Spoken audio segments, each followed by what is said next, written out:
Just keep hustling. Just keep hustling. Just keep hustling till God calls you home. Just keep hustling. Just keep hustling. Just keep hustling till God calls you home. We gon' keep hustling till we all straight. We got families to feed, we all need full plates. Get off your ass and get some cash, live your life, fuck a debate. And every time you get some extras, put it up and load the bank. I want a big old house, vehicle or boat. I'm seeking for change, where's the remote? I stood in storms without a coat. I stood in storms on 10 toes and still made 100. Don't lose focus, it's okay to live within your budget. Stand up and be a man and be nobody's flunky.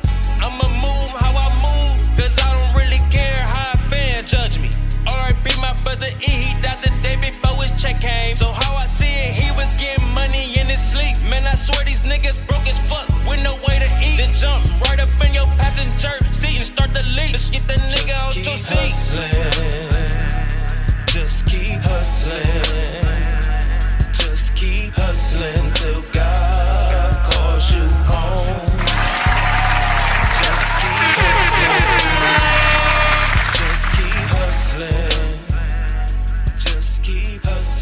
Yo, what's up with the world? It is your boy, Mr. Martial Arts Media, man, and we are back with another great episode of Cartunes and Cuts. So today, man, we tune in to Cartunes and Cuts, the platform where culture meets conversation. This final episode of Financial Literacy Month, we're going to end it with the impact. You've heard the hustle talk, the budget tips, and the credit game, but today we're diving just a little bit deeper. I've got a special guest in the building, a financial advisor who's not just crunching numbers, but cracking codes. Please help me with a round warm of applause of my guest, Mr. Jeffrey Peterson, man. Yeah, man. So how are you? I'm good. How you doing? I'm doing great. I'm doing really well. Good. Thanks for having me. Oh, man, thank you for coming on. One more round of applause. Taking time out of your busy schedule, It's all good. It's Friday.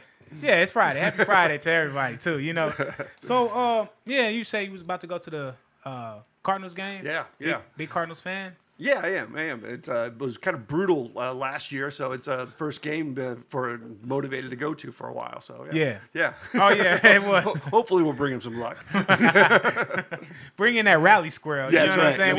Last year, like the last 5 years, I think we haven't been in the playoffs. Yeah, last year was a brutal. Last brutal year was season. brutal. Yeah, it was a brutal season. And when we made it, we barely crawled into the wild card. I think we scratched it, and then we got. It was like a pity. And then Philly beat us. I remember. It was I cried Philly a and little. them Padres, bro. We can never get past that hump. So, let's talk about it a little bit. So, you're investment manager, right? Investment account manager. Yeah.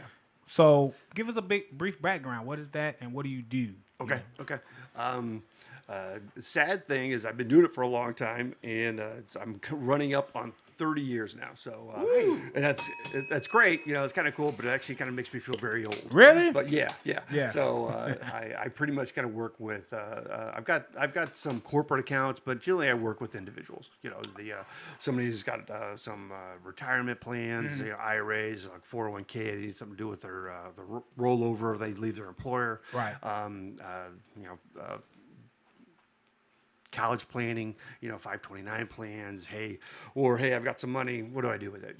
Right. I need to get something a little better than what's in the bank. Or hey, I've got some money came into. How do I not blow it? How do I want to maximize it? That type of thing. So, okay, true.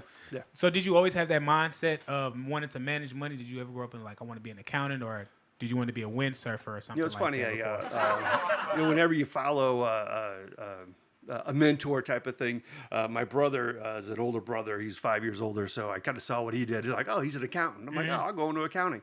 Took one accounting class. Hated every minute of it. Straight up. Yeah, so I'm like, I will not do that. So I but I knew I wanted to be in business, so I kind of went the other route. So yeah. Oh, okay, nice. Yeah. So 30 years. What institution? Did you go to school for this, or did you just kind of fall into this? I've got a bachelor's degree in economics and finance, and then I have a master's degree in finance from St. Lucie. Okay, beautiful, man. Yeah. So, what type of money myths? What type of money myths do you think people holds them back from like really earning or saving? I think the probably the biggest one is every now and then you'll run into somebody that says, I don't want to lose this money. Mm-hmm. When you buy just like a normal type of mutual fund, because every now and then you'll hear that I just can't lose it. Well, it's kind of a different mentality. It's one thing if you buy a stock like a crazy, aggressive really stock, that thing can drop pretty hard.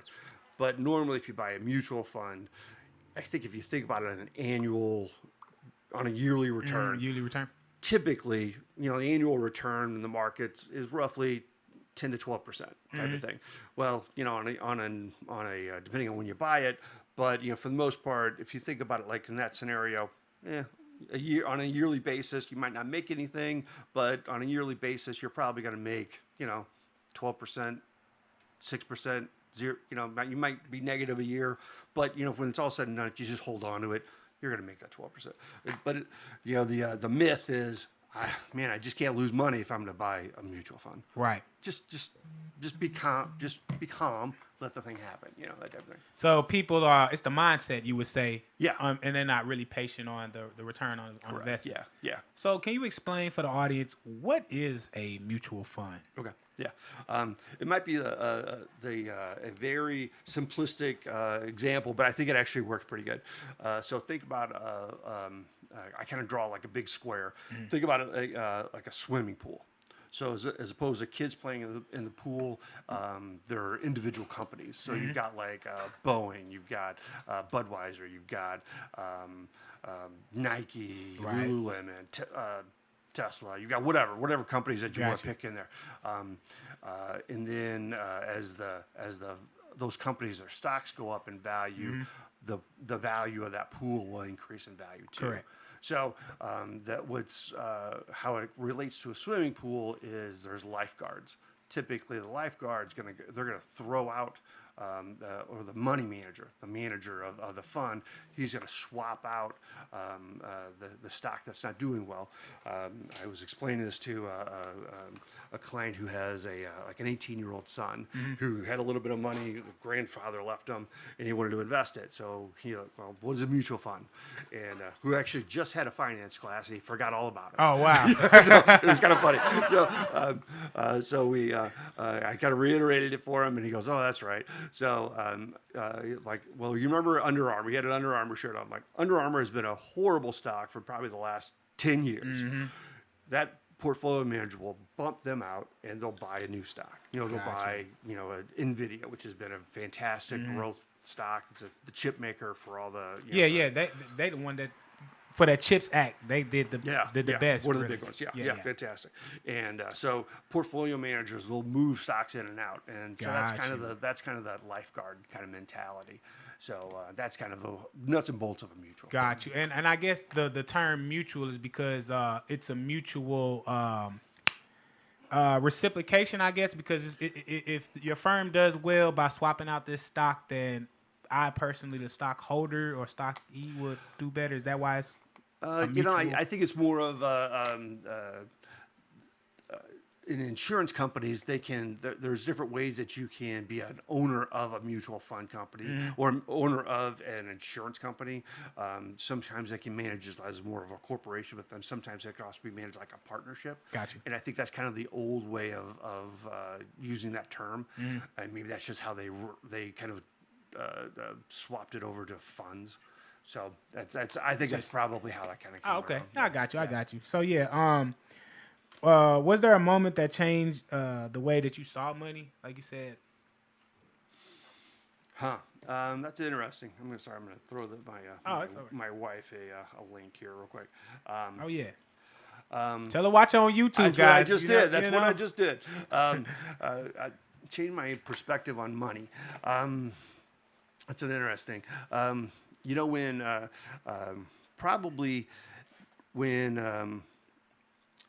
during the 2000 and 2003, that time period, that's when the tech wreck happened.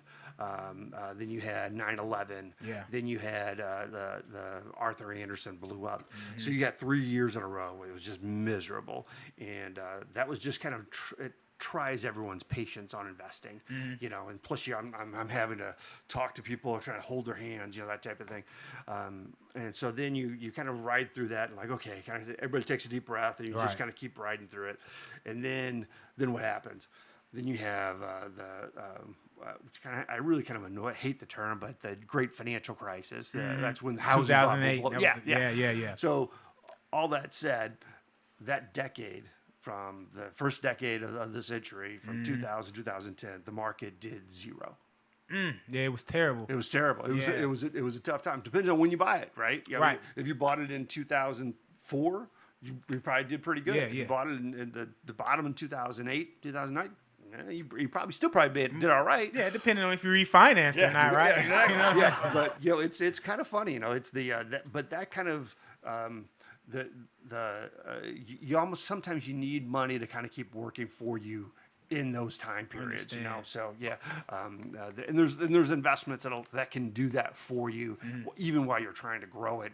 And if the market doesn't work, there's ways that you can back up, So that's interesting because I wanted to segue into that. Making money like grow for you and work for you. So how can people do that? Like if I had anywhere from $10,000, what could I do to make that money work for me? What vehicle could I use?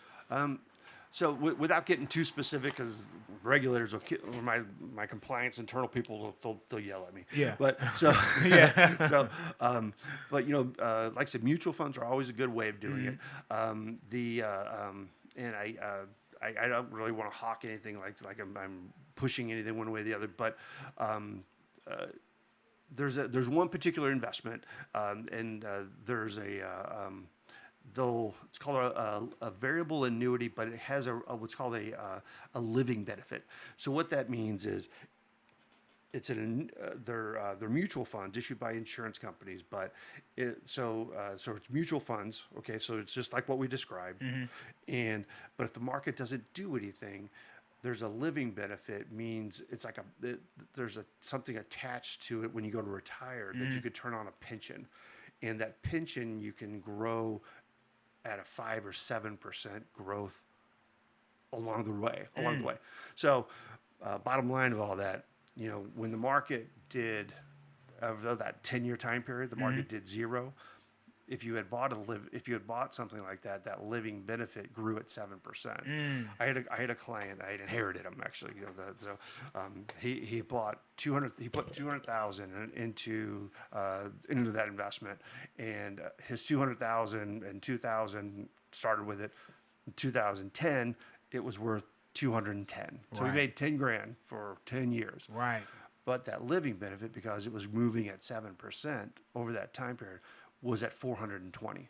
Right, because that was 7% for 10 years, right? Correct. Yeah. So that's 70% on 200,000. So what that does to them is now you go, okay, now I can turn on income. Now I can take a pension type of payment. Right. At 410.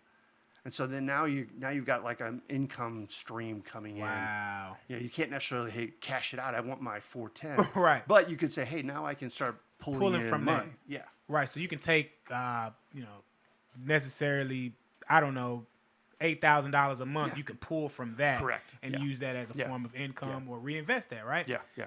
Man. So it's not for everybody, but it's something that you kind of go, okay, if I want to be in the market, but if the market doesn't always perform for me, at least I got something working for me. And that was something that over that decade, that type of thing, which didn't really work for it. It's not bulletproof. That was something that actually I got something out of, So yeah. Nice. Yeah. Okay, so that's cool. So like, let's overlook the side hustle, and then we're gonna take a quick break and play some music. Sure. You got any requests too? Any favorite bands that I can pull up and play, man? I'll think on it. Okay, yeah, we'll get to it. So right. I'll ask you another question, Sure. and then so what's one overlooked financial move that could change somebody's life in 5 years? Utilizing probably a Roth IRA. Very powerful. Or converting a traditional IRA to a Roth IRA. Okay. So the downside of it is you got to pay taxes on it. Right. But you can, if you, if you're 40, 45, 50, and hey, I've got 15 years before I'm going to maybe kind of grab this money, and you've still got some time to kind of work off that tax liability. Right. You can convert. When Roth IRAs first came along, they said, hey, the government would say, hey, we'll allow you to spread the taxes over 4 years. Right. You could move the money out of your IRA. Well, you could do that manually too. So if you've got, hey, I want to move, let's say $50,000 from my traditional to a Roth, well, just move 10 grand per year and you pay taxes on it. Well, in 5 years, ideally, you'll spread it out. So I think that's something that can actually be truly beneficial.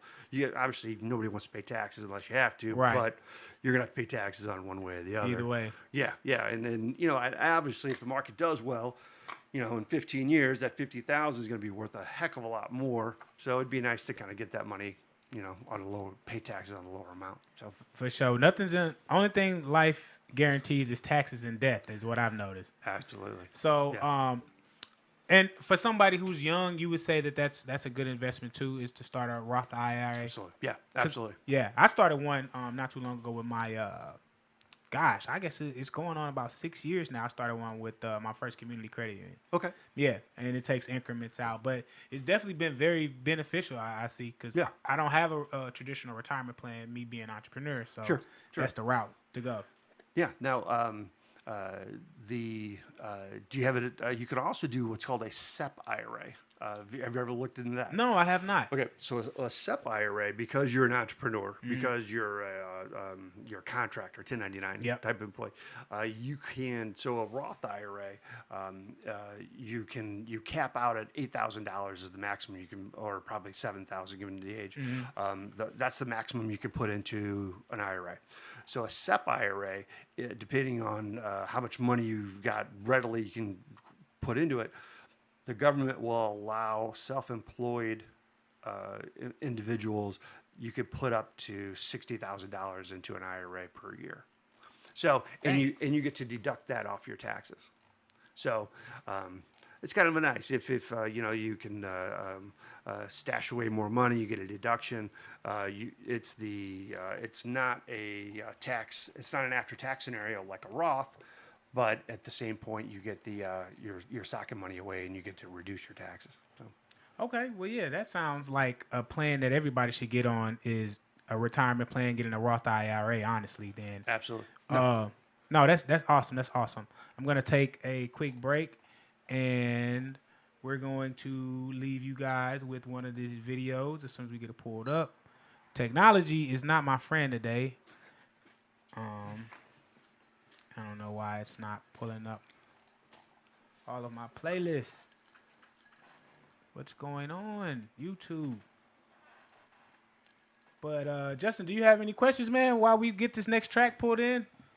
No, I was gonna say, yeah, thanks again for coming on. And you were on the on our other show on Broadway there, and I said we'll get you on this show, a little more civilized, and no, it's all good. Definitely. But that's why we do this, and as a radio station, is hopefully to educate people. Yeah. Right. But unfortunately, a lot of the world likes BS and nonsense and drama. Yeah. Right. Yeah. But looking on the other hand, that's why I really appreciate what you're doing. And how do you attract clients? Or I know my family members work with you, and so it's great. And I guess word of mouth, or how do you obtain new clients? What's the key to retaining your clients? Yeah, a lot of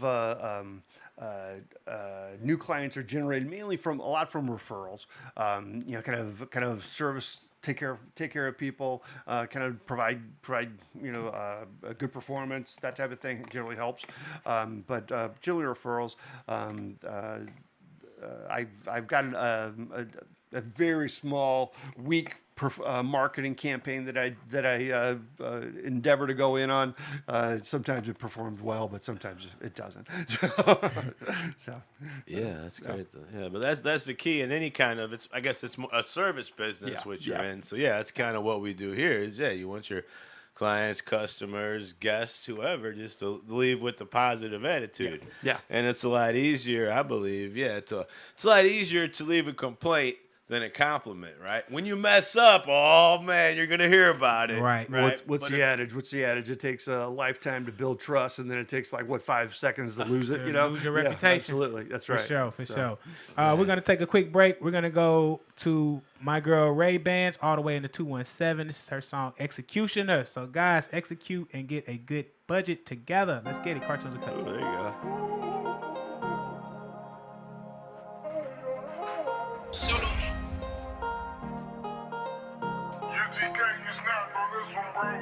You can call me executor, cause I be executing shit. With all this work I'm putting in, you think I'm losing it. I get it and I get it done. No, I don't fool with it. When it comes to language of hard work, I am fluent in it. Trying to feed my family, so I kill these beats. You can feel the pain with lyrics scribbled on these sheets. I can lead a horse to water, but I ain't gon' feed it. What I'm doing right now in your mind is plant a seed. See, the grass ain't always green, so you gonna have to nurture it. When life knocks you down, you get up and you learn from it. Prep yourself, make a plan, and then you gonna murder it. Want peace? Look inside, you gon' have to search for it. I really care for my people, I really do. That's why I put these words in these songs just for you. And they say praise the highest to the one above. I say envy is for weak, it's a toxic drug. And if all you speak on is about drugs and about crashing out, what you think's gonna come? Pick your casket out now. I be suffering from PTSD, burning trees, forgetting things. At times I need some space, don't resent me. I live the way I do, yeah, I live the way I do. Working hard as you can see, till the day I'm in the tomb. If you look into my eyes, you can tell that I'm the truth. You can tell that I'm the truth, yeah. Yeah, I live the way I do, yeah, I live the way I do. Working hard as you can see, till the day I'm in the tomb. If you look into my eyes, you can tell that I'm the truth. You can tell that I'm the truth, yeah. And I'm always gonna execute, no, I don't retreat. If you look into my eyes, you can tell I'm not a sheep. What's the sequence after retreating? We call that defeat. And if I am defeated, I could never sleep.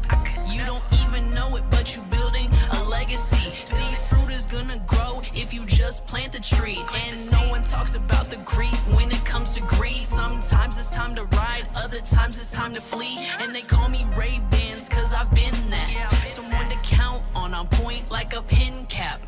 Ever since I put my eyes down that barrel, yeah, I've been strapped. Life flashes for your eyes when you hear that click clack. I'm loyal to the soil, but you've heard that before. I don't really mix with fakes, that's like water mixed with oil. And I see some people hating, I'm still shining like some foil. You need to find your purpose, self-reflection at its core. Look, I live the way I do, yeah, I live the way I do. Working hard as you can see, till the day I'm in the tomb. If you look into my eyes, you can tell that I'm the truth. You can tell that I'm the truth, yeah.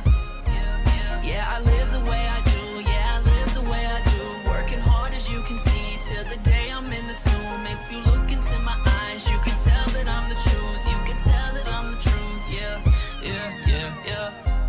Keep doing your shit, right? You're gonna get there where you want to go, where you need to go. Your talent is going to be your main income one day, and it's going to bless more than just your family, you feel me? So I believe in you, and so does the whole city of Peoria, man. So you keep doing your shit, we rock with you heavy. I know you in motion all the time, so.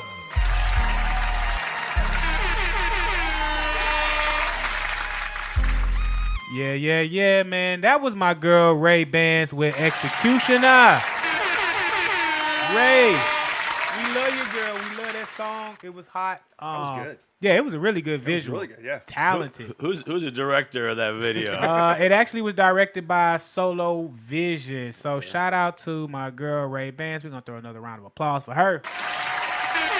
I'm just amazed you said she was 38. Yeah. Well, look, I don't. Hey, we on air now, so I don't. You know what I'm saying?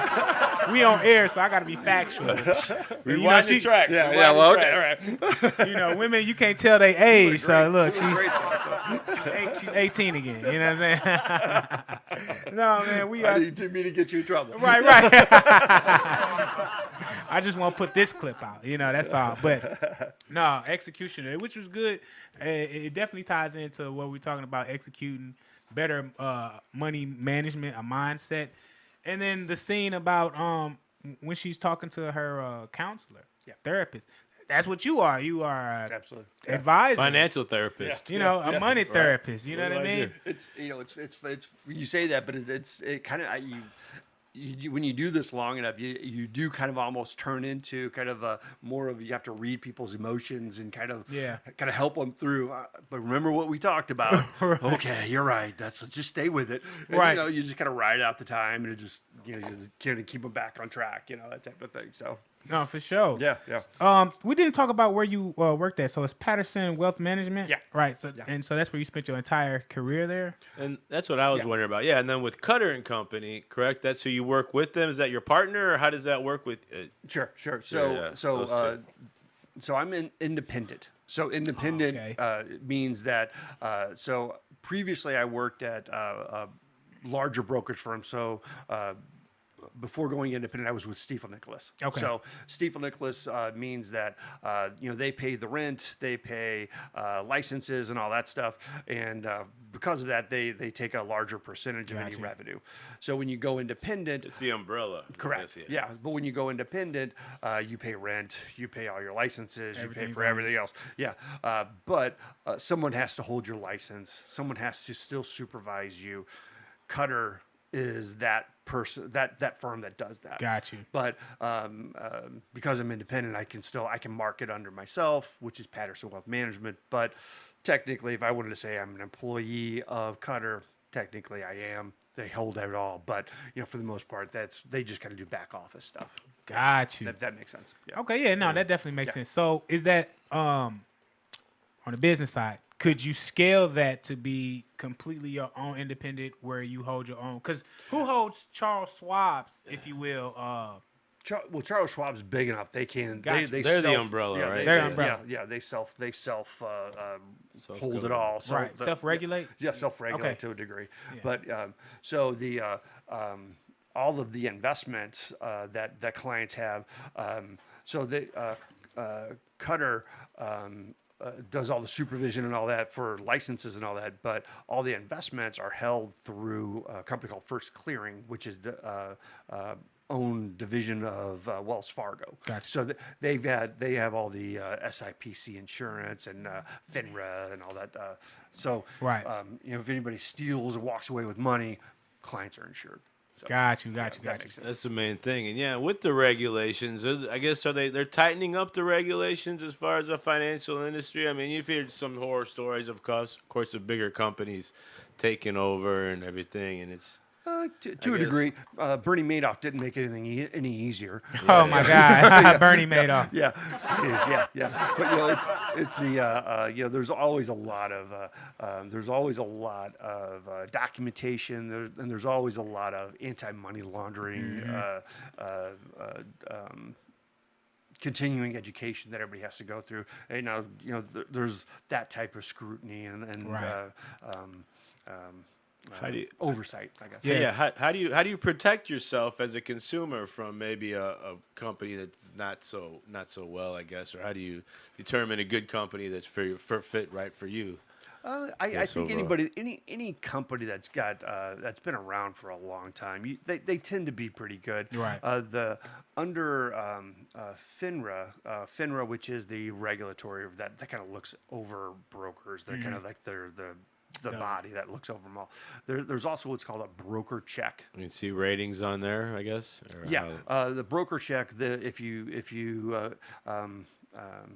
go to like my website, there's a broker check on the very bottom. Gotcha. You click on it and you should be able to pull up the individual advisor that you're looking at, and it'll say if there's any complaints, if there's any issues with that person or with the firm. And what's Okay, that, gotcha. what's So that they're called firm, again? with the firm. Broker that? check, right? Broker check. Broker check. Yeah. So yeah, if people so- definitely check. Do your research, right? You just want to. It's a really important choice. Yeah. And I think that's why you rely on that too. And you have a perform a great service, then you rely on your clients to. Hey, if you need some wealth management, you can contact this gentleman. Right. Yeah. I mean, I would recommend you to anyone who would ask. Yeah. So. It's sad. it's funny how you in the past I've known people who are, you look at like, oh, they're good guys, they're good people, and then all of a sudden you hear like, oh, they borrowed money from a client. Yeah, that's womp womp womp. Exactly. That flies in the Right. face of everything, and the next thing you know, they get disbarred. Yeah. So it's you kind of have to use a little bit of sixth sense, that type of thing. You kind of get your feel of them. You take everything with a grain of salt, Definitely. But if you can check the person, FINRA broker check out by the FINRA system, that'll give you at least something, and then just kind of Okay. if it makes sense. Now this was a little off brand, but what about like foreign investments? Do you handle that? Like if people want What does your license cover? Is it is national, it just national or is it worldwide? No, strictly U.S. markets. Gotcha. Strictly U.S. markets. Gotcha. Yeah. I know you can buy international mutual funds, Right. Because those investments are going to be traded in the U.S. So I can like do gasoline? that. Yeah, but type of so if commodities. you like Nestle or Coca-Cola. yeah, but so think of Nestle is an international company. Yeah. AB InBev is an international company. So some of those Roche, those are international, but they're also traded here. Right. So you can buy those. I can buy those, or an international mutual fund. So Fidelity has a Japan fund, or they have a China fund, or they've got some of those type of things. Right. I can buy those for clients. You get you diversified internationally, that type of thing. But to say, hey, I want to buy Samsung common stock over in Korea. I want you to buy that over there. You have to have a license for that, and you'd have a hard time finding anybody that could do that in the U.S. Definitely. And another thing, did you hear about, and we're going to move to the next topic, but did you hear about Usain Bolt? He had made an investment over there in Jamaica. And long story short, he invested half of his money, was like $20 million. And whoever was the broker of that account basically ran off with the money. And the whole Jamaica ministry, they are keeping it on the They're not hush. insured over there, I guess, right? Yeah. They're not insured? Is that what happened? Well, I don't Here think... you would be insured if that happened to them. Yeah, I don't think they have a FDIC type deal like we have over here. But, they ran off with the money, basically. Jamaica country, they're not responsible. They're saying they're not responsible. It's on the bank. The bank say we're not responsible. Of course. Accountability. What do you know about that? What? It's a four-letter word.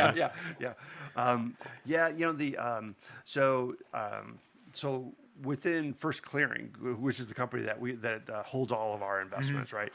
SIPC is the anybody that has a brokerage account. That kind of comes with, that's the insurance. It just kind of comes with every account, right? That's like insures against anybody who runs off with your money. It's $500,000 worth of cash and then any securities.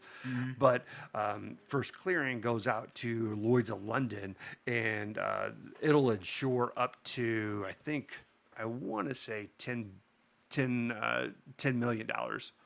Of extra insurance, and I think it may be even larger than that. So, but that's U.S.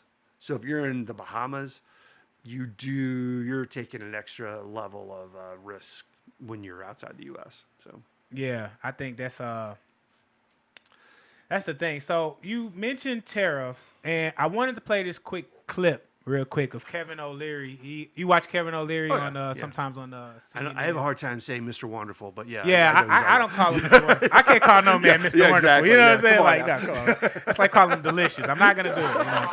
But I got another clip. He's on the CNN.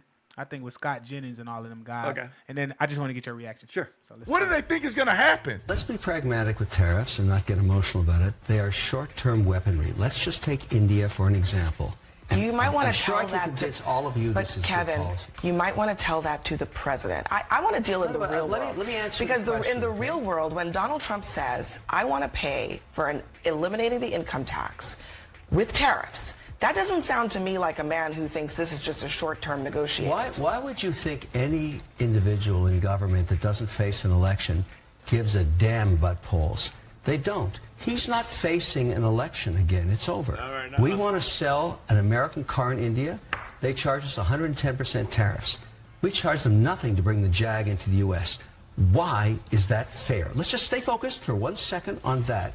All he's saying in his policy, and I don't want to be about Trump. I don't shill for politicians. I shill for policy. What's wrong with saying to India, hey, India, it's not okay to charge us 110% on our assembled car into your nation when we charge you practically nothing on yours, the Jaguar coming into the United States. What's wrong with either parity on tariffs, we whack you with 110, or bring them back to zero? The Indian guy comes over here and says, okay, big guy, let's go to zero. Okay, and what's wrong with that? Tell me what's wrong with that. No, What's wrong with that? I don't think... What's wrong with that?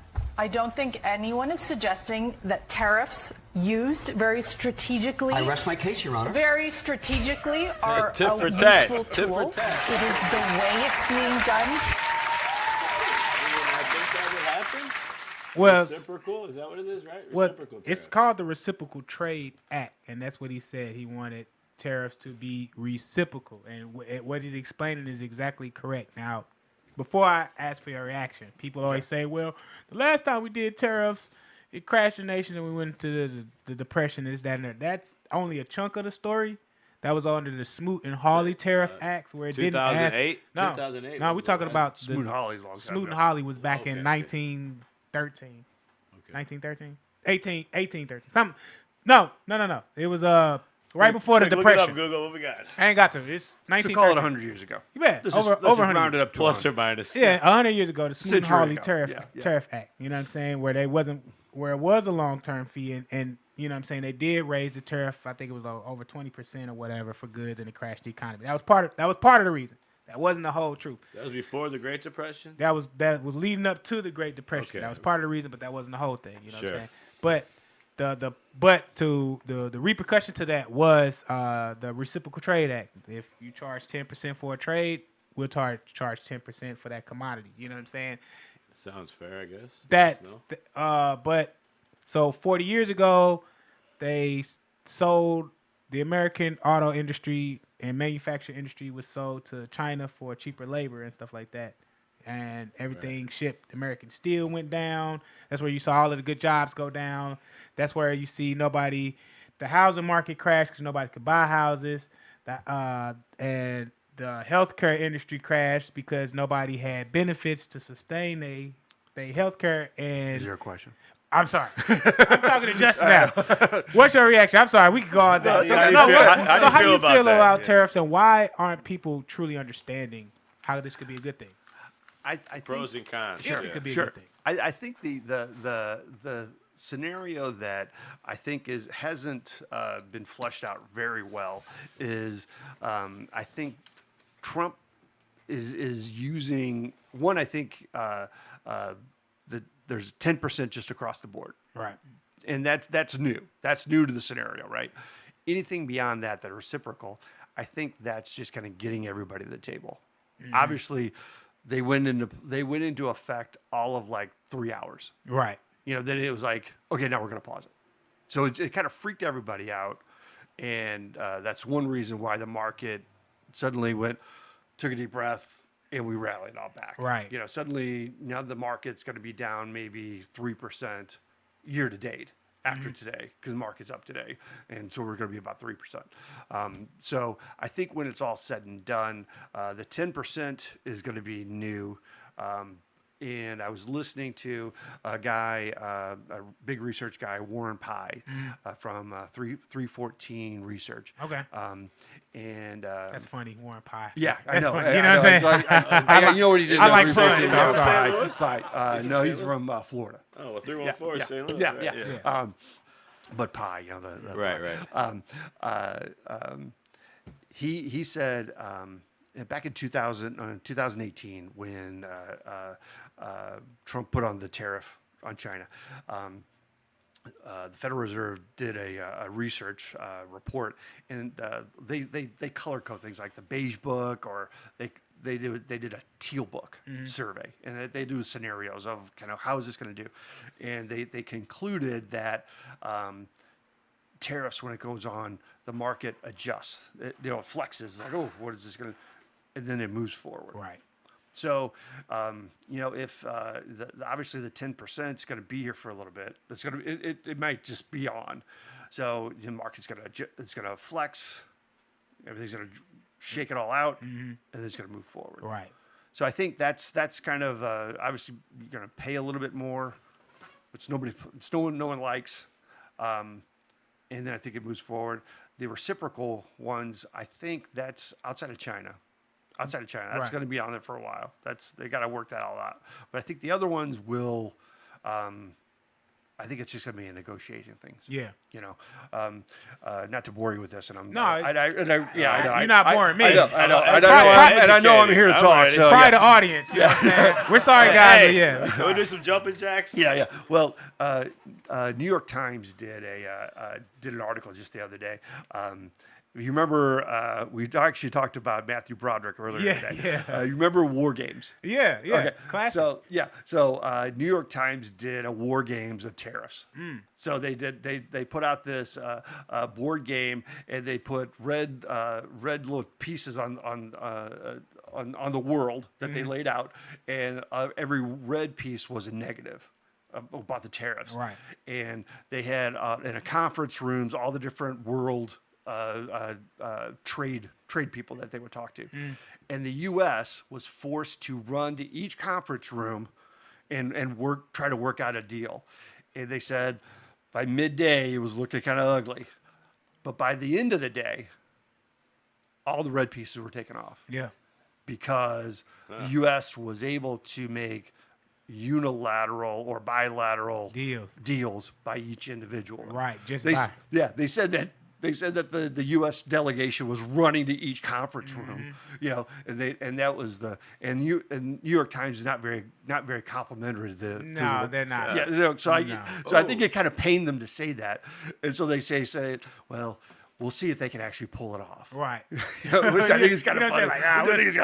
We don't want to give them too much credit, but so that's kind of funny. Yeah. But so I that's why I don't get too worked up about the individual reciprocal, because I think they'll work it out. Right. And it's being used as a tool to get everybody to the table. Exactly. Because if you give somebody a 5% tariff, they'll go, or we'll work it out with currency. 10%, well, we can work 40. Well, now we got to talk. Now we got to talk to my board of directors. Right. So I think that's what gets them to the table. Exactly. The 10% across the board.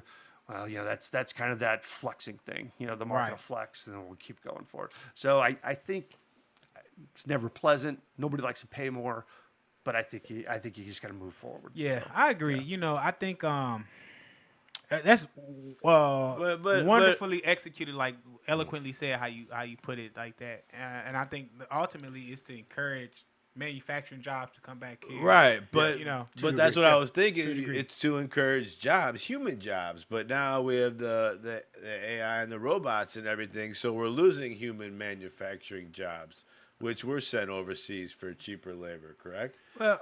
So I mean, if you listen to some of the Howard Ludwig, one of the trade guys, he'll say, well, you might have robots doing the job, but you're still going to have people working the machines, programming the robots, them, computer scientists, supervising them. Yeah, so it's suddenly the middle class that we're doing it now. They're doing a different role. Exactly. Or they need to. Yeah, I mean, which sounds good, right? But we don't know what are they doing. Yeah, I mean, we need more skilled jobs. More. I mean, I guess more trade. The way I see it, like we can speculate all day, but the way I see it is that anytime that a job comes and introduces a new role and new technology, there's always going to be some new training. I mean, they train McDonald's people for the McCafe. Same with our comptroller. And they gave them $1 raise. You know what I'm saying? Well, it's like when President Biden shut down the oil pipeline and said, "Oh, we'll get them. Yeah, we'll get them to do environmental jobs." Yeah. Well, those didn't happen. That definitely didn't happen. So thanks. It sounds really good. Exactly. It sounds really just really train them. Well, okay, Right. sure. As long as they have the necessary guardrails Yeah. in place for that, you know. Yeah. You know, I don't know. I think we've been getting ripped off a long time. I would like to see better jobs come back to America. Sometimes and for us all to you really can do afford is just the wages, because right now the largest employers is like, you know, Walmart. It's education, labor jobs. I mean, and they don't offer a lot of benefits to us. That's why we want Medicare and Medicaid for real, you know. So and the older, you know, and the older ones are training the younger ones as far as labor jobs to take their spot. I mean, Well, you know, it's interesting, you know, with the younger generation that has paid so much for college education and hasn't necessarily student debt that hasn't found that real great. Oh, this is really worth it. You might see more of the labor side of it. I forget the term, the term that we're looking for, but trade schools. Yeah, you might see more younger people go to the trade school. That suddenly, hey, they're finding some success there. That's what the government really wants. I like that. I think. I We mean, need some more people, plumbers. if you don't know what you want to do, right? Okay, yeah, you want to do a general study. Be like, my dad's a plumber. My grandpa's a plumber. Yeah. And gosh darn it, I'm going to be a plumber. Then you go to plumber school and be the best damn plumber you can ever be. Yeah, yeah. Well, I don't need to know college algebra. Yeah. right. I'm in the radio media field, but I wasn't able to graduate college. Yeah. Because I couldn't pass college algebra. Tell you what, I had a buddy that I don't need that in my I field. got a buddy who just retired from the Army, and he was, I mean, literally like a good 45 type of year old. And he's like, I'm gonna be an electrician now. I'm like, good for you, man. Right. Get You know what I'm saying? Do Get it a again. trade. Yeah. You know, we need them. It's a shortage. You're gonna make good money. You know? For so, real. Absolutely. Yeah, I wish we need to encourage more people going into. Oh, yeah. Because that's our infrastructure. Yeah, You know, yeah. and that's what really keeps us sustained as a nation. And not everybody's cut out for college. Nah, not for real. You kind of lie to some of the younger generation. Oh, you got to get a college. You got to do it. You Not really really. don't. There's other ways to make money. There's so many So ways many to make. ways, yeah. There's so many ways to make a living in this world. I think the only necessary way, if you're getting a really good skill like financial advising, becoming a lawyer, becoming a doctor, those skills necessary to go back to school. You got to have licenses. licenses, Yeah. but I don't even think to be a business owner or, you know, a lot of this other stuff. I even think sometimes like to be a therapist, like, you know, because a lot of people that go to school to become a therapist or a social worker end up in so much debt, and you know they're not even working in their field. Yeah. So, that's the struggle I see that we feel. Any more thoughts? As far as education too, I guess what would be your advice to our education system? I mean, teaching financial literacy, right? Do you? That's a good question. Yeah. Do you buy a new pair of shoes, or do you put $100 in a savings account? How do we? When is a good age, I guess, for our youth to really learn how to start saving and appreciate money for what it is? Future, I guess, current needs versus future goals too. I think you live within your means and don't. I think the biggest rule of thumb is don't get into credit card debt. I mean, I'm talking about before that though. Before they're 18, like young kids, Before I guess they're maybe 18. for allowance or right. Does a kid need to earn their allowance and appreciate the value of money? Absolutely. Right? Absolutely. You know but I mean it's the earlier the better as far as socking money away. You know, but and I say that, and I know the second that a kid turns 18. There's always something they're going to want to spend it on. And that's when they get the credit card offers too. When I was 18 right? Yeah. And then the kids, oh wow, Right. so I got to pay that back. So a lot of it's incumbent on the parents. You know, it's to instill, hey, stay focused. That type of thing. Okay, I know you want it. Maybe peel back some money, keep that money aside. Kind of be patient. It doesn't always have to be right this second. Wants versus needs. Yeah, absolutely. Definitely. Yeah, live within your means. Yeah, I think that's hard. Buy a new pair of shoes or pay your electric bill. Yeah. What's more important? What's more important? I got these new shoes, but I can't see them. Right.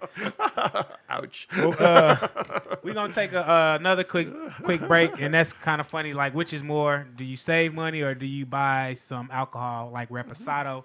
So this next episode, You see Bill Gates? He wears like khakis and a t-shirt, right? I mean, this next track is goes out to my boy K Dub, the Phenom. This is Reposado. Here we go. Shout out to the 217. Springfield ill. Bill Gates is saving for his Epstein issue. He has some skeletons in the closet, does he? He got a couple skeletons. Yeah. You saw his wife was talking about it. Like, I'm not with that, man. I don't know him. That's the reason why the divorce happened. Yeah. Man, it's tough being a billionaire these days, right? I thought I had enough money. I could do whatever I wanted. What about your buddy Kanye? Hey, Bill. Yes. Hey, I got this get together I'm finna have at the studio. I need a whole case of the Red, bro. A whole Reposado case. I got you, brother. All right. Yep. Bet. Yeah, run that. Yeah, I'll need some cups too. Yep. All right. Like that, good for you? Oh yeah, that's perfect. What about the cups? Yeah, yeah. Yup. That's it. That should be enough. That's enough? Yup. Some water? Okay. All right, bet. All right, that's cool right there. Yeah, run that. Yup. Like you lost another one.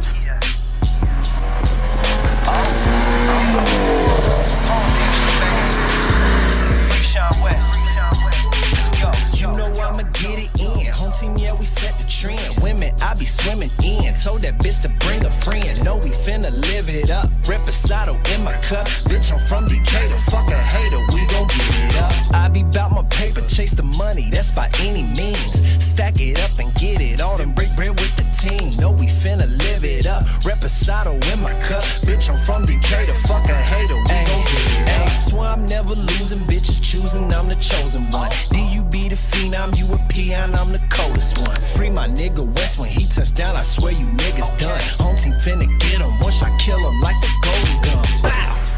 Yeah, you know how I get down. This shit sink or swim, if you can't keep up then you get drowned. 217 rep and step the wrong way, you won't get found. Producer and a rapper, I'm the GOAT, I wear a big crown. Bitch, I'm from the Illy, run my city like Lil Billy. In traffic bumping J-Do, hit up sharks to get a Philly. Pop my shit cause I deserve it, if you hating then you silly. $1 million worth of game, I teach you niggas just like Gilly. One day I'ma pull up, shine and drop the top down for these hoes. Scoop the seat up, let your hair down in the wind, I watch it blow. Niggas get all in they feelings cause they see they bitches chose. Catch them glancing, diamonds dancing cause my neck and wrist ain't froze. Yeah, you know I'ma get it in. Home team, yeah, we set the trend. Women, I be swimming in. Told that bitch to bring up, hold up. No, we finna live it up. Reposado in my cup. Bitch, I'm from Decatur. Fuck a hater, we gon' get it up. I be bout my paper, chase the money, that's by any means. Stack it up and get it all, then break bread with the team. No, we finna live it up. Reposado in my cup.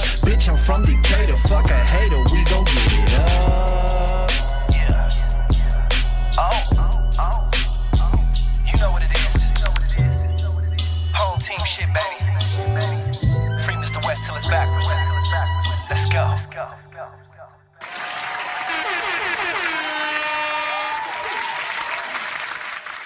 Yes, sir. Wait, nope.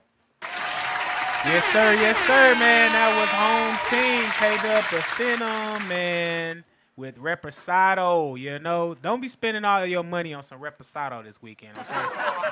Or at least buy some stocks in Reposado, right? There you go. You know That's what I'm right. saying? Well, That's yeah. what we're talking about, right? Come on, man. So we back, and we are still talking about money talk and the untruth and the untold truth behind it.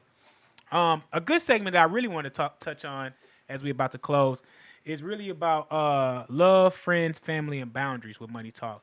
Because a lot of divorces in America do end because people ain't got them funds in. You know what I'm saying? So my question is, for a young couple, what type of questions should they ask in regarding to their finances? Like, if you're about to settle down and you're courting your lady, like, yeah, when is a good time? Is that a good conversation to have? You know, and I was thinking between the wedding itself and then the honeymoon, bam, that's a huge chunk of debt just off the bat, right? Yeah, From day right. one. Well, I'm saying way before you even get there. Yeah. We got baby. Look, my bills is mess. You know, I got a $590. She got an $800. Like, you know what I'm saying? Like, yeah. How should that conversation go? Okay, so this isn't remotely in the whole financial planning stock side of it. This is just me talking about, you know, hey, how would I do it? You know, my wife and I, everything's shared. So, you know, it's the one checking account, you know, and it's everybody sees what everybody else. Right. You know, there's not, oh, you got your account, I got my account. We'll just share, and you pay up whatever, you know, this portion, I'll pay this portion. It's none of that. There's a gal in my office. Her, and maybe I shouldn't be that specific. But I know someone. Right. It's in the office now. Her one of her kids got married, and they split it. They were like, well, you know, you keep your account, I'll keep my account, Right. and then we'll put some money in to do for the mortgage. And Yeah, that's a trend now. yeah, it didn't work out very well. What are you hiding? Yeah, Right. that's kind of where it was. So it turns out that the husband racked up like $80,000 worth of credit card debt. Ooh. She didn't know anything about. But if you don't share it, you don't know it. Yeah. Well, But she's still responsible, though, correct, overall, because to they some are degree, married? that's right. Yeah.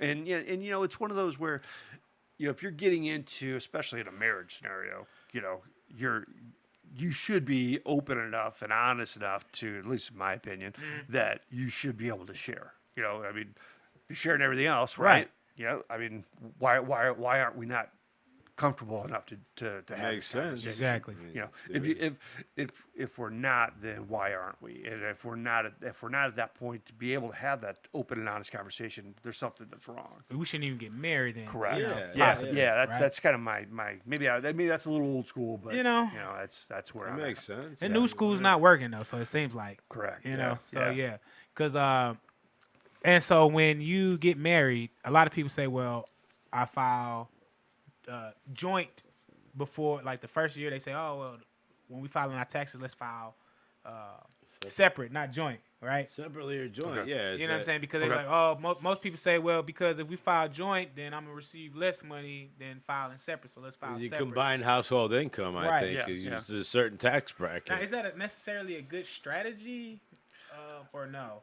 I've never heard it to be that great of a strategy one Right. way or the other. I think you try to make it so complicated. And you that got to do twice the paperwork, Yeah, too, I yeah. guess, right? If you're filing for two people. I think when it's all said and done, I've never seen it to be that beneficial. That makes it, it's like I've saved $10,000 worth of income to make it worth, or taxes to make it worth it.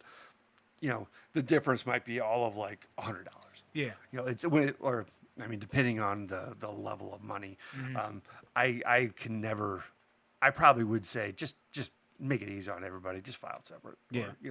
Or file together. You know, Definitely. depending on the income level. Yeah. And so my other question is, we see certain communities just do well with or have more knowledge of money versus other communities. Okay. You know what I mean? I watched this YouTube clip where they were saying, well, why is the Jewish community just so much better with money? Like, what is it that they know that the rest of us probably just don't know? That was the other question I had earlier. Yeah, as far as schooling, the education system. Do you believe they should have a financial class starting in elementary school? I mean, that's what I was kind of saying earlier. Like, when should kids first start? Right? The same thing. Communities or schooling. I mean, how do they learn about it? I remember consumer finance classes were around when I was in high school, and I think they're around now. It was funny. I mentioned they're not required though. I think they should be required, right? Maybe. I don't know. I took it, and I mentioned I met with a senior in high school last night, and he was taking that same type of same class, and he forgot about it. Well, it was funny. He said that within that class they had to learn how to write a check. Nobody uses checks now. Nobody even uses them anymore. He said the book had a date of 2006. And you gotta go, really? I was a sophomore. God, that's false. I saw an old man in Costco writing a check the other day, sir. Oh, no. I'm 7 years old. If the book goes back from 2006. It took him 10 minutes to write one check. I'm sure it did. Come on, Grandpa, we'll hurry here. Did you teach it? Can somewhere in the book say about Venmo? Right. Come on. Let me get you QR Cash code. But no, to go back, I think what your question is, why should one group of people be a little bit more fluent in finances or be more comfortable than another? Yeah. I don't know if it's just because maybe they have a little bit more money from the family aspect, and they just not saying that more a Jewish household naturally comes from more money than another, but at the same point, maybe if that's a scenario, then maybe they're more comfortable being around and talking. They grow up money. with. If you grow up with the money, I guess, or if you grow up with talking, money, you're used to it. If you grow up with no money, that could be it. But I do think it's I think like in my family, my parents didn't talk about investments, didn't talk about money. Really? I remember standing with my dad in a bank while he took out a CD. I can guarantee you I never did that with my kids. Yeah, I'm not going to buy a CD for my kids. Yeah. But I did tell them, I would actually, if there was nothing going on in a car with my kids, I'd be like, my son's Alex. Alex, what's a mutual fund? I'd make him tell me what a mutual fund is. Or, it's just like you clue them. Kind of like, I want you to know pop this. quiz. But that's good. Pop quiz. Yeah, exactly. So, it's the motivation to try to kind of pull them up, right? The type of thing, So I think it's just more of the it's unfortunately it's incumbent on the parents, right, to kind of be motivated to do it. I think that's cool because it's like your parents, each generation only gives you enough that they know, and then it's up to us to carry the torch and then get you to the next threshold, if you will. So I think that's amazing. And going back to that parents, CD, and parents always want to. You always want to do better than your parents did, right? That's kind of always you always want that. So I always tell you, it starts with I teach the kids, don't waste food, I guess, number one, right? I mean, just take a little bit. If you want more, you can always have. That's where it starts. Food costs money. Sure. If you're wasting food, you're basically throwing money away. Right. Yeah. Maybe if that's what it starts, teach them little values of things. Yeah. So, and you said, going back to that CD, you would not advise getting a CD or well, for myself, for your son, would you? CDs aren't a bad thing, but it's for myself. So I'm 50, or early 50s. So I've still got another 15, 20 years before I'm going to be looking at, hey, I'm going to be pulling on money. Right. So I've got time to kind of let that money kind of keep working for me more than CD rates right now are 4%. Okay. Well, I can. The S&P 500 pays a dividend equivalent to 4%. Exactly. And I can grow it. So there's other places to go than a CD. Right. So that's why I think that's why I mentioned that. Okay, and that's really like old school for the CD, Correct. basically. Yeah. I remember growing up, people used to say, get a CD. Yeah. And then now, invest in the stock market, get a mutual fund or forex trading or what have you. Yeah. So, Or even or real estate. Yeah. Well, and you had said, hey, I've got an IRA at a bank. Right. Just make sure your IRA at a bank has a mutual fund. You don't always have to buy a CD at an IRA at a bank. Right. You got other investments at the bank that you can buy other than a CD. That type of thing. That's where we go. Beautiful. Yeah. So, have you seen money ruin friendships or families? Oh, that face right there. Wow. back in 1998, my college buddy at Southwest Baptist University, that's where I went. We were partners at Morgan Stanley. Okay. So, Yeah. and it's funny how partnerships do really good when the market does really well, and then when the markets do really bad, they all fall apart. Yeah, so it's funny. It's funny how you sense that. Yeah. I'm a Gemini, so I can read there you go. No, that's funny, man. What's the one boundary everyone needs with family and money? Probably, I would probably say be careful when lending, or if you're gonna lend it, just assume it's gone. There's a client of mine. He lent his grandson money, and like I said, just assume it's gone. Yeah, just assume it's gone. That's what my old dude used to say. He used to say, if somebody lends you money and they don't pay you back, then you just gave them $20 to walk out their life. Yeah, It only costs that much to get rid of you. And my client, he's got money, but he is still bitter that his grandson, 18, 20-year-old, is not probably going to pay him back. He is so bitter about that. I'm like, how did you not know that? You should expect that. Yeah, exactly. He got a new pair of shoes, though, didn't he? Well, some Raposado. I don't know. He wasted it pretty well, I think. He definitely wasted it well. He threw a 500-person party. Yeah. So, we talked a lot about money. So, what do you like to do when you're not in the office and you're not trying to fix everybody else's finances? Yeah, not anything besides money. What do you spend your finance on? You know what I mean? Like, what do you do for fun? That's funny. Well, my wife would say we like to pickleball. Oh, for real? But but that's because she likes to do pickleball. Oh, okay. Collectively. Sure, of course we do. We have a she said. Yes.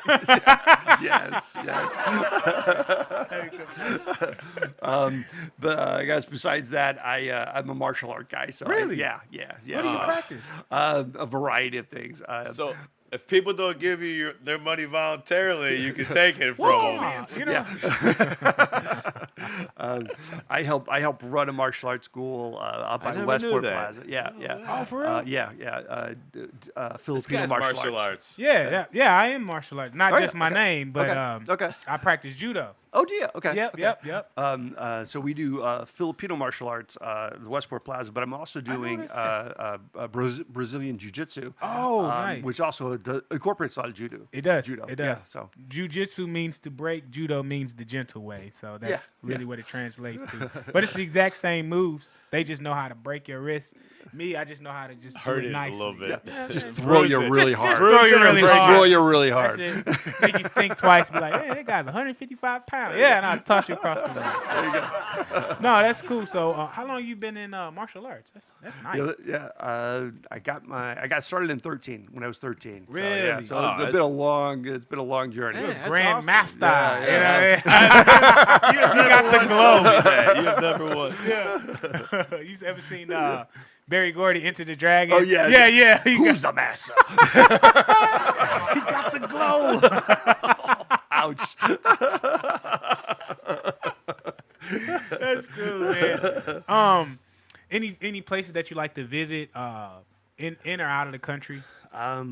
We went on my wife and I went on a Mediterranean cruise for like our 30th anniversary. Nice. And that was really cool. That was our first international journey. And that was kind of, I'd be motivated to go back and do all of that was good. I know the food was just. Yeah. Oh, man. Yeah. I'm a foodie. We did it was a type of pizza, and that was really not that impressive. Really? Yeah. It was the Neapolitan. It was Neapolitan. It was some Sicilian pizza. Mm-hmm. It was like if you like a firm crust, it was not. It was just like it was really? Just, It was but the pasta was outstanding. Oh. Everything was good about it. Beyond that, fresh pasta from it's. Oh yeah. My God. Oh, so good. Yeah. Yeah. Beautiful. So. That's awesome.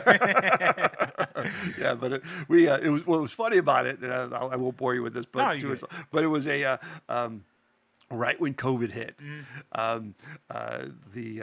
We were about 2 years out, and all of our neighbors said, "Hey, there's a really good cruise that's there's like really good deals." Mm-hmm. And so somebody was turning 60, someone was turning this. So we were going to have a 30th anniversary, so a bunch of neighbors all signed up for it. They all ditched it. They all bailed. Out they all minute. bailed. They all bailed, except for she and I. And so, but it was if you ever go on one, you get this email that said, "Hey, you're going to go on a cruise in X amount of days." Mm-hmm. I got this, and it said, "You're going to go on a cruise at 1,000 days." 1,000 days. How anticlimactic is 1,000 days? Like, well, great. You know what I'm saying? Like, all right. Yeah, you're at 1,000. Years, Well, I hope guess. I'm alive. Right. Does it have the ticker on it where it cuts down? 999 days Yeah, counting. You just like, all right. That's like you're in jail, scratching in the wall. 2.5 years and waiting. Okay. Yes, No, that's fun. I've been on a cruise one time. Went to Cozumel, Honduras, and the Cayman Islands. Beautiful time. I'll tell you guys this funny story, though. We went scuba diving, right? Okay. Yeah. It's a combination between scuba and I've snorkeling. been there, yeah. It was so fun. But the guy told us make sure that you take off your earrings before you get in there because there's barracudas and they're attracted to the light. Huh. I was like, oh, okay. So me and my brother took off our earrings. We go out there and we swim and had a great time. And our oxygen tank runs out of air. So we coming back, swimming back to the boat. Now we're about like 50 kilometers away from the boat. Okay. And the boat was like another 30 kilometers from shore. So we was out there, right? Yeah. We was like 10 more kilometers, we would have been in the deep blue. We was just in the blue. And so the guy... That's impressively deep. I've gone one time, and it didn't seem like it was remotely that deep. I didn't know. We all knew how to swim, so we was just enjoying it, man. Yeah. Next thing you know, we looking at underwater caverns and caves, and our ears blown out. So he was like, come on back. So we swimming back. And my brother, he's swimming, and we swimming. And he's like, hey, man, what them barracuda things look like? And the guy, he had an accent. He was like, oh, man, they're about 2 feet long, razor-sharp teeth, silver and black, like tiger stripes on them, man, and a ferocious underbite.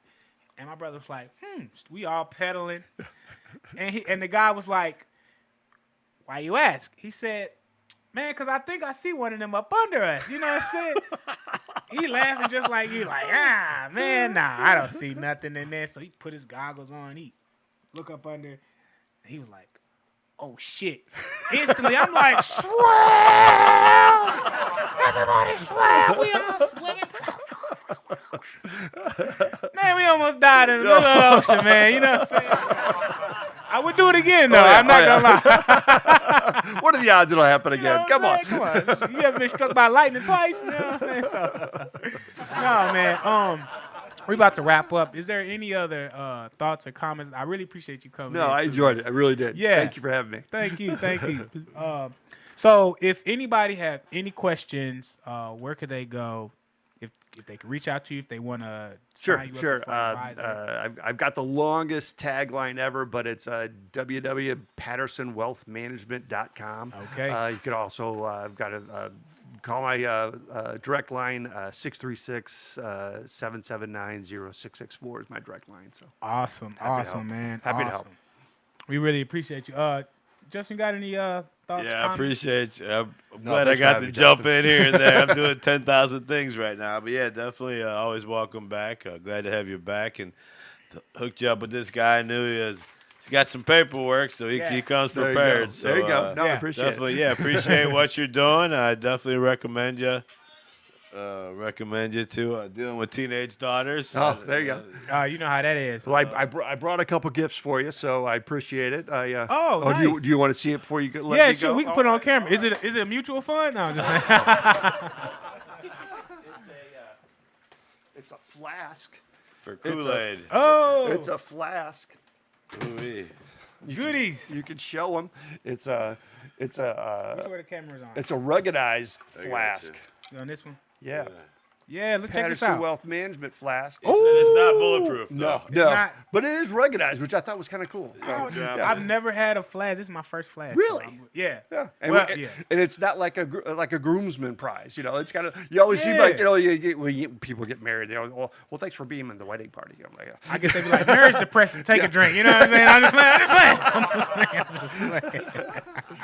No, thank you. Really, I really appreciate that. This is a very nice gift. I appreciate that. So I guess we're done for real. This has been a great episode of Cartunes and Cuts. Jeff, I really appreciate you coming in and schooling us on some money management skills. Yeah.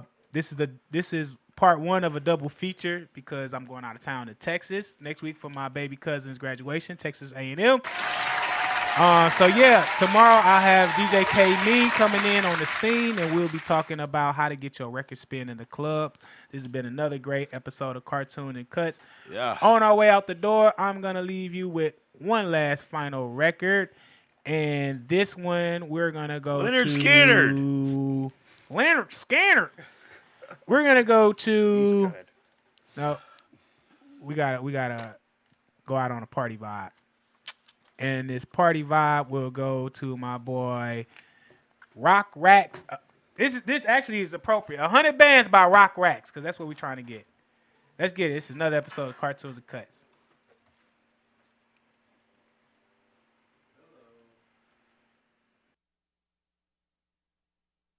MOB for L. Racks in this bitch. Y'all niggas think this shit sweet. Back still, where you at, my nigga? Talk to him, man. 20 bands, 30 bands, 50 bands. That's that 100 band dance. 20 bands, 30 bands, 50 bands. That's that 100 band dance. 20 bands, 30 bands, 50 bands. That's that 100 band dance. 20 bands. 30 bands, 50 bands, that's that 100 band dance. These niggas ran out, my pack, you gassed out. Puff, you passed out, fuck all these handouts. My chick, she choosy, Gucci and Louis, Bonnie and Clyde shit. Fire up this doobie. Hold up, wait a minute, I'ma put this swag up in it. How to stack 100 bands, I'm an acrobatic with it. Hold up, wait a minute, I'ma put this swag up in it. How to stack 100 bands, I'm an acrobatic with it. 20 bands. 30 bands, 50 bands, that's that 100 band dance. 20 bands, 30 bands, 50 bands, that's that 100 band dance. 20 bands, 30 bands, 50 bands, that's that 100 band dance. 20 bands, 30 bands, 50 bands, that's that 100 band dance. Muster, you catch up, we keep the best stuff. Get on my line, I transfer Alexa.